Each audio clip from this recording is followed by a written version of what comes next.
Welcome to Sravani's media. Andhra Pradesh రాజకీయాల్లో మరోసారి కీలక పరిణామాలకు వేదిక సిద్ధమవుతోంది. గత ఎన్నికల ఓటమి తర్వాత ఆత్మ పరిశీలనలో ఉన్న జగన్మోహన్ రెడ్డి నేతృత్వంలోని వైఎస్ఆర్ కాంగ్రెస్ పార్టీ ఇప్పుడు మళ్లీ ప్రజల్లోకి వెళ్లేందుకు వ్యూహాత్మక అడుగులు వేస్తోంది. తాడేపల్లి ప్యాలెస్ లో నిర్వహించనున్న విస్తృత స్థాయి సమావేశంలో పార్టీ భవిష్యత్తు కార్యాచరణపై కీలక నిర్ణయాలు తీసుకునే అవకాశం కనిపిస్తోంది.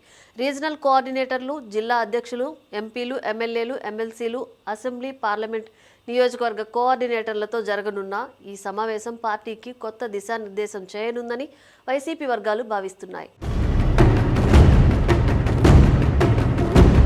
పార్టీ అధికారంలో లేని సమయంలో కేడర్లో నిస్పృహ పెరగకుండా క్షేత్రస్థాయిలో కొత్త ఉత్సాహం నింపేందుకు జగన్ ప్రత్యేక దృష్టి సారించినట్లు తెలుస్తోంది. గ్రామ స్థాయి నుంచి రాష్ట్ర స్థాయి వరకు కమిటీల పునర్నిర్మాణం చేపట్టి చురుకైన యువ నాయకత్వానికి ప్రాధాన్యం ఇవ్వాలని జగన్ భావిస్తున్నట్లు సమాచారం. అదే సమయంలో పాత కొత్త నేతల మధ్య సమన్వయం పెంచి పార్టీని మరింత క్రమబద్ధంగా తీర్చిదిద్దే ప్రయత్నం జరుగుతోంది.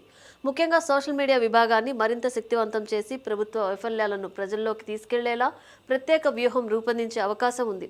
రాబోయే స్థానిక సంస్థల ఎన్నికలను వైసీపీ అత్యంత ప్రతిష్టాత్మకంగా తీసుకుంటుంది. ఈ ఎన్నికలను సెమీఫైనల్స్ గా భావిస్తున్న జగన్ ప్రతి గ్రామంలో కూడా పార్టీ కేడర్ పోరాట స్ఫూర్తితో పనిచేయాలని నేతలకు పిలుపునివ్వనున్నట్లు తెలుస్తోంది.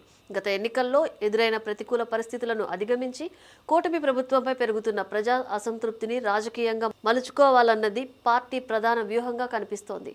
ఓటమి తాత్కాలికం, పోరాటమే శాశ్వతం అనే భావనతో కేడర్లో మళ్లీ ఆత్మవిశ్వాసం నింపేందుకు జగన్ ప్రయత్నించనున్నారని పార్టీ వర్గాలు చెబుతున్నాయి. కూటమి ప్రభుత్వం అమలు చేస్తున్న విధానాలు, నిలిచిపోయిన సంక్షేమ పథకాలు, పెరిగిన నిత్యావసరాల ధరలు, అలాగే ఎన్నికల సమయంలో ఇచ్చిన సూపర్ 6 హామీల అమలులో జాప్యాన్ని ప్రధాన అస్త్రాలుగా ఉపయోగించుకోవాలని వైసీపీ భావిస్తోంది. అసెంబ్లీ లోపల వెలుపల ప్రజా సమస్యలపై నిరంతర పోరాటం ద్వారానే పార్టీ మళ్లీ పూర్వ వైభవం సాధించగలదని నేతలకు జగన్ స్పష్టం చేసే అవకాశం ఉంది. ప్రజల్లో నిరంతరం కనిపిస్తూ ప్రభుత్వంపై ఒత్తిడి పెంచేలా నియోజకవర్గ కోఆర్డినేటర్లకు ప్రత్యేక బాధ్యతలు అప్పగించనున్నట్లు సమాచారం. ఒకవైపు అధికార కూటమి దూకుడు, మరోవైపు పార్టీ మార్పుల ప్రచారం మధ్య వైసీపీకి ఈ సమావేశం కీలక మలుపుగా మారింది. పార్టీ అంతర్గత ఐక్యతను బలపరచడంతో పాటు కేడర్కు స్పష్టమైన దిశానిర్దేశం ఇవ్వడమే జగన్ ప్రధాన లక్ష్యంగా కనిపిస్తోంది. స్థానిక సంస్థల ఎన్నికల్లో బలమైన ప్రదర్శన ఇవ్వగలిగితే వైసీపీ మళ్లీ రాజకీయంగా పుంజుకునే అవకాశాలు పెరుగుతాయని విశ్లేషకులు భావిస్తున్నారు.